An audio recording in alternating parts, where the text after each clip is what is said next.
Welcome back to Bollywood presenting. कहानी की शुरुआत में हमें साल 1989 का सीन दिखाया जाता है, जब इंसानों को पहली बार हजारों साल पुरानी मैन्युस्क्रिप्ट यानी कि हस्तलिपि के बारे में पता चलता है। वो उसके सहारे अंतरिक्ष में अपने सफर की शुरुआत करते हैं। उन्हें स्पेस में ट्रैवल करते करते 4 साल बीत गए थे। उनके स्पेसशिप में एक रोबोट था जिसका नाम डेविड है। डेविड का काम था कि जब तक इंसान दूसरे ग्रह पर नहीं पहुंचते तब तक वो स्पेसशिप को किसी भी तरह खतरे से बचाए और समय समय पर उसकी मेंटेनेंस करता रहे। बाकी सभी साइंटिस्ट हाइपर स्लीप में थे, यानी कि ऐसी नींद जिसमें इंसानों का शरीर बूढ़ा नहीं होता। उस प्लेनेट पर पहुंचने के बाद डेविड सभी को नींद से उठाता है। इस स्पेसशिप में पूरे 17 लोग थे। इसके बाद हमें पीटर वेलेंट को दिखाया जाता है, जिसने उन सभी को वहां तक पहुंचाने में अपने करोड़ों रुपए खर्च कर दिए थे। लेकिन अर्थ पर उसकी मौत हो चुकी है और ये बस उसका एक संदेशा है जो उन लोगों के लिए काफी था। इस मिशन में कई लोग ऐसे थे जिन्हें बस पैसों का लालच देकर इस मिशन पर लाया गया था, लेकिन कुछ ऐसे भी थे जिन्हें जानना था कि इंसानों को किसने बनाया है। एलिजाबेथ शो और चार्ली उनमें से एक थे। विकर्स, जो कि इस मिशन की इंचार्ज थी, वो उन दोनों को कहती है कि अगर उन्हें वो एलियंस दिख जाते हैं तो वो उनसे बात करने की कोशिश नहीं करेंगे, बल्कि सबसे पहले वो उसे रिपोर्ट करेंगे। इसके बाद वो उस प्लेनेट के एटमॉस्फेयर में जाने लगते हैं। वहाँ की हवा बिल्कुल अर्थ जैसी थी। यहाँ पर नाइट्रोजन, ऑक्सीजन सब कुछ बराबर था, बस वहाँ का कार्बन डाइऑक्साइड थोड़ा सा ज्यादा था, जो इंसानों के लिए सेहत के लिए काफी नहीं था। वहाँ उन्हें एक बड़ा सा स्ट्रक्चर दिखाई देता है जो नेचुरल नहीं था, बल्कि उसे किसी ने बनाया था। वो अपने अंतरिक्ष यान को उस बिल्डिंग के पास लैंड कराते हैं। इसके बाद वो अपने सूट को पहनकर उसकी ओर जाने लगते हैं। उनके पास एक छोटी सी मशीन थी जिसकी मदद से वो पूरी बिल्डिंग का नक्शा 3D से तैयार करते हैं। वो आगे जाने लगते हैं। थोड़ा आगे जाकर उन्हें पानी मिलता है। उस जगह को स्कैन करके उन्हें पता चलता है कि वो सभी यहाँ पर सांस ले सकते हैं, क्योंकि इसको बनाने वाले ने इसे ऐसा बनाया था कि ये बाहर की हवा को अपने आप ही साफ कर दे। मतलब सोचिए कि पूरे 4 साल के सफर के बाद वो अंतरिक्ष के किसी भी कोने में आराम से सांस ले पा रहे थे। ये अपने आप में काफी बड़ी बात थी। वो आगे जाने लग जाते हैं, लेकिन तभी उन्हें एक होलोग्राम दिखाई देता है जिसमें कुछ लोग चिल्लाते हुए भाग रहे थे। मतलब हजारों साल पहले भी होलोग्राम जैसी टेक्नोलॉजी एलियंस के पास भी मौजूद थी। उस होलोग्राम का पीछा करते हुए उन्हें एक एलियंस की लाश मिलती है जो 2000 साल पुरानी थी। उसे देखकर वो डर जाता है और उन्हें वापस चलने को कहता है, लेकिन जब बाकी लोग वापस जाने से मना कर देते हैं तो वो और उसके साथ एक और आदमी जाने के लिए तैयार हो जाता है। डेविड उनकी लैंग्वेज को स्कैन करके एक बड़े से दरवाजे को खोलता है और उन्हें वहाँ पर बहुत सारे सिलेंडर मिलते हैं जिसके ऊपर एक अजीब सी काले रंग का कोई चिपचिपी चीज थी। हजारों साल पहले जब हमारी धरती पर कोई जीव जंतु और पेड़ पौधे नहीं थे तो उसी चिपचिपी चीज को पीकर एक एलियन ने अपनी कुर्बानी दे दी थी ताकि आगे जाकर इंसान पनप सके। लेकिन तभी उनका कैप्टन उन्हें बताता है कि वहाँ पर बहुत बड़ा तूफान आने वाला है, जिसमें बड़े बड़े कांच के टुकड़े तेज रफ्तार से उनकी तरफ आएंगे, इसलिए वो तुरंत ही अपने स्पेसशिप में वापस आ जाए। एलिजाबेथ उस एलियन के सिर को लेकर अपने शिप की ओर आने लग जाती है, लेकिन रास्ते में उसके हाथ से वो बैग गिर जाता है और जब तक उसे लेकर आती तो वो तूफान की चपेट में आ जाती है। नुकीले कांच के टुकड़े उसके शरीर से टकरा रहे थे, लेकिन चार्ली और डेविस उसे किसी भी तरह अंदर खींच लेते हैं। बाद में उन्हें पता चलता है कि फील्ड अभी भी उस बिल्डिंग में फंसा हुआ है, क्योंकि वो रास्ता भटक गया था। उसे पूरी रात वहीं पर रहना था। यहाँ पर जेन उसे कहता है कि वो चिंता ना करे, कल सवेरे हम तुमको लेने आ जाएंगे। इसके बाद एलिजाबेथ उस एलियन सिर को स्कैन करती है और उसे पता चलता है कि उसका डीएनए और इंसानों का डीएनए बिल्कुल एक समान है। इसका मतलब यह था कि सभी इंसानों को उन्हीं एलियंस ने बनाया है और वो हमारे पूर्वज है। डेविड उस सिलेंडर को खोलता है जिस पर अपने साथ लेकर आया था। उसके अंदर एक और लिक्विड मिलता है, लेकिन वहाँ पर डेविड के इरादे कुछ ठीक नहीं थे। वो उसकी एक छोटी सी बूंद को निकालता है और उसे चार्ली की डिंग में मिलाकर उसे पीने के लिए दे देता है।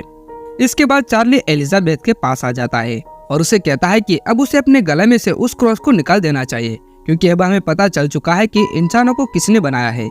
लेकिन एलिजाबेथ को जानना था कि एलियंस को भी किसने बनाया होगा। वो दोनों एक दूसरे से प्यार करते थे और उस रात वो दोनों इंटीमेट होते हैं। दूसरी तरफ फील्ड उस बिल्डिंग में लाशों की ढेर देखता है। वह इसके बारे में कैप्टन को बताता है, पर वहाँ पर उसकी सुनने के लिए कोई नहीं था। उन्हें उस काले पानी से कोई चीज बाहर निकलती हुई दिखाई देती है। जब वो उनके पास आते हैं तो वो चीज उनके हाथों में लिपट जाती है। वो उसे इतना जोर से पकड़ती है कि उसके हाथ के 2 टुकड़े कर देती है। वह क्रिएचर उसके बॉडी में घुसकर उसे मार देता है। फील्ड उस ब्लैक लिक्विड में गिर जाता है और उसका पूरा चेहरा गल जाता है और इस तरह से उन दोनों की वहीं पर मौत हो जाती है। अब आप सोच रहे होंगे कि इस चीज से हमें जीवन मिला होगा और ये चीज हमें इतनी बेरहमी से क्यों मार सकती है, लेकिन हमें जल्दी इस सवाल का जवाब मिलने वाला है। अगले दिन जब चार्ली की आँख खुलती है तो उसे अपनी बॉडी में कुछ अजीब फील होता है। वह सभी उस बिल्डिंग में दोबारा आते हैं और वो अलग अलग होकर फील्ड को ढूंढने लग जाते हैं। डेविड एक खुफिया कोने में आ जाता है जिसके बारे में उसे वहाँ के हस्तलेखों से पता चला था। वहाँ पर उसे फिर से वही होलोग्राम दिखाई देता है और उसे पता चलता है कि यह कोई बिल्डिंग नहीं है बल्कि एक स्पेसशिप है। वहाँ पर उसे एक एलियन मिलता है और उसकी धड़कनें अभी तक चल रही थी। वहीं दूसरी तरफ उनकी टीम को पता चलता है कि फील्ड की मौत हो चुकी है, लेकिन इससे पहले वो और कुछ छानबीन कर पाते अचानक से चार्ली की तबीयत बहुत ही ज्यादा खराब हो जाती है। वो लोग उसे वापस लेकर आ जाते हैं, लेकिन विकर्स चार्ली को अंदर नहीं आने देते क्योंकि उसे शक था कि चार्ली को कोई कंटेजियन यानी कि सिर्फ छूने से फैलने वाली बीमारी हो गई है। चार्ली एलिजाबेथ से कहता है कि वो ठीक कर रही है। वो खुद को चलाने को कहता है, जिसके बाद विकर्स उसे जिंदा जलाकर मार देती है। एलिजाबेथ उसे जलता देखकर सदमे में आ जाती है और बेहोश होकर नीचे गिर जाती है। जब उसे होश आता है तो डेविड उससे कहता है कि वो प्रेग्नेंट है, वो भी लगभग 3 महीनों से। यह जानकर एलिजाबेथ को हैरानी होती है क्योंकि वो कभी मां नहीं बन सकती थी और ऊपर से वो 10 घंटे पहले ही इंटीमेट हुई थी। उससे पहले तो वो स्लीपिंग चैम्बर में थी। यह सब डेविड की चाल थी। वो उसे बेहोश कर देता है और जब डॉक्टर्स एलिजाबेथ को देखने आते हैं तो उन्हें मारकर एक मशीन की ओर भागने लग जाती है और उस मशीन को अपने पेट से उस क्रिएचर को बाहर निकालने को कहती है। उसका ऑपरेशन शुरू हो जाता है और हमें दिखाया जाता है कि उसके पेट में एक एलियन था। वो उसे देखकर डर जाती है और वहां से भागने लग जाती है।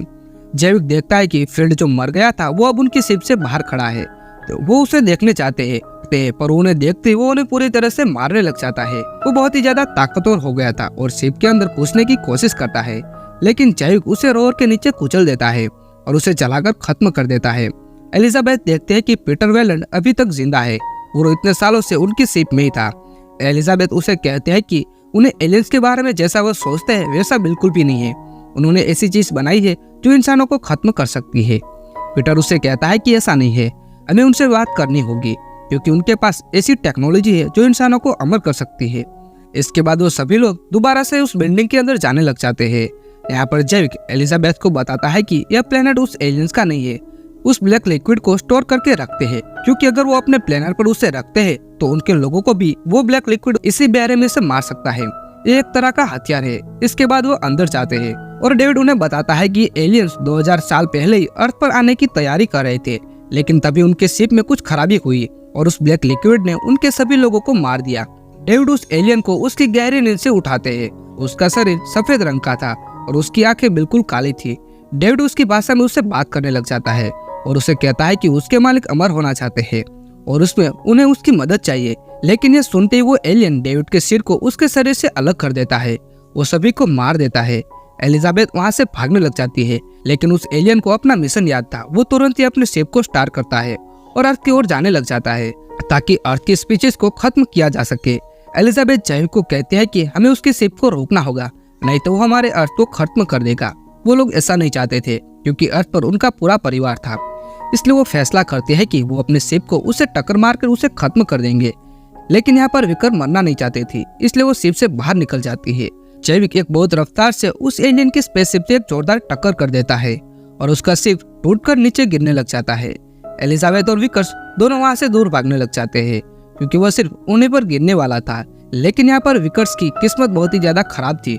वह चाह भी जाती, उसका कुचलकर मारा जाना तय था। अब यहाँ पर 16 लोग मर चुके थे और एलिजाबेथ के पास और कोई स्पेसशिप नहीं था ताकि वो अपने घर जा सके। तभी उसे डेविड की आवाज आती है। वो उसे भागने को कहती है क्योंकि वो एलियन अभी तक मरा नहीं था, क्योंकि वो उसे मारने आ रहा था। वो अपने चैम्बर में आ जाती है और वो देखते हैं कि वो क्रिएचर जो उसके पेट से निकला था वो बहुत ही ज्यादा बड़ा हो गया था। जब वो देखते हैं कि वो एलियन उसे मारने आ रहा है तो उस क्रिएचर को आजाद कर देती है। क्रिएचर उसे जिंदा खा लेता है। एलिजाबेथ उस प्लेनेट पर बिल्कुल अकेली थी। वो बस अपनी मौत का इंतजार कर रही थी।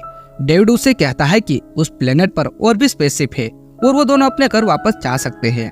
एलिजाबेथ उसके सिर और शरीर को इकट्ठा करती है, पर वो कहती है कि उसे घर नहीं जाना। वो उस प्लेनेट पर जाना चाहती है जिन्होंने हमें बनाया था। वो जानना चाहते थे कि वो हमें क्यों खत्म करना चाहते हैं। वो अर्थ पर एक मैसेज भेजती है, ये बताते हुए कि इस ग्रह पर कोई भी आने की कोशिश ना करे, क्योंकि अभी यहाँ पर बहुत ही ज्यादा डेंजरस क्रिएचर रहते हैं और उनके सभी साथी मारे जा चुके हैं। और इस तरह से एलिजाबेथ अपने दूसरे सफर पर निकल जाती है। यह मूवी तो यहाँ पर खत्म हो जाती है, लेकिन इसका दूसरा पार्ट इसके 5 साल बाद यानी 2017 में रिलीज हुआ था और इसी के साथ ये मूवी यहाँ पर खत्म हो जाती है। अगर वीडियो पसंद आया हो तो लाइक और शेयर करना ना भूले। अगर चैनल पर पहली बार आए हो तो चैनल को सब्सक्राइब करना ना भूले।